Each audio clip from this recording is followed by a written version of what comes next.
ఓం శ్రీ మాత్రే నమః. ఇప్పుడు తెలియజేసే అంశము మాఘ శుద్ధ త్రయోదశి తిథి. ఈ రోజున గనక ఈ విధంగా ఆచరిస్తే జన్మజన్మ పాపాలు అనేవి హరించి పుణ్యం మూట కట్టుకోవటం అనేది జరుగుతుంది.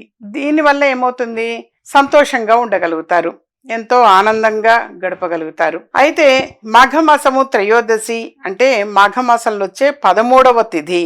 దీన్ని శుక్లపక్షము అని అంటాము. శుక్లపక్ష త్రయోదశి. దీనిని ముఖ్యంగా శివుడికి అంకితం చేయబడిన ప్రదోష వ్రతం రోజుగా జరుపుకుంటారు.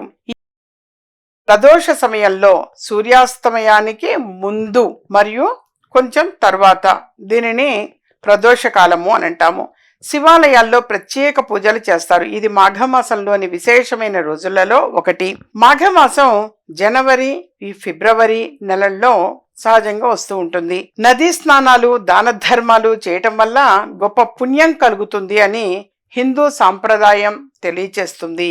మాఘమాస త్రయోదశి రోజున ఇది సూర్యుడికి, పార్వతీదేవికి అంకితం చేయబడినటువంటి రోజు ఈ త్రయోదశి.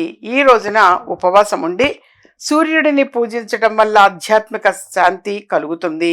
మాఘ కృష్ణ త్రయోదశిని ద్వాపర యుగాదిగా కూడా పేర్కొంటారు.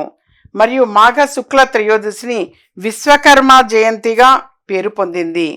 మాఘమాస పుణ్యఫలం అనంటే కార్తీక మాసం దీపానికి ఎంత ప్రాముఖ్యతో మాఘమాసం నదీ స్నానానికి పూజలు, దానాలు జన్మ జన్మల పాపాలు హరిస్తాయి అని చెప్పేసి అంత విశ్వాసం, నమ్మకం. మాఘమాసం త్రయోదశి రోజున సాయంత్రం వేళ అంటే ప్రదోష సమయంలో శివుడికి అభిషేకము, పూజలు చేయాలి.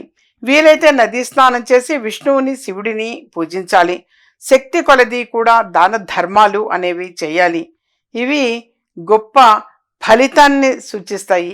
ఏమిటి వీటి వల్ల అంటే గొప్ప ఫలితము అనంటే జన్మజన్మ పాపాలన్నీ కూడా తొలగిపోయి మనకి పుణ్యము అనేటువంటిది కలుగుతుంది.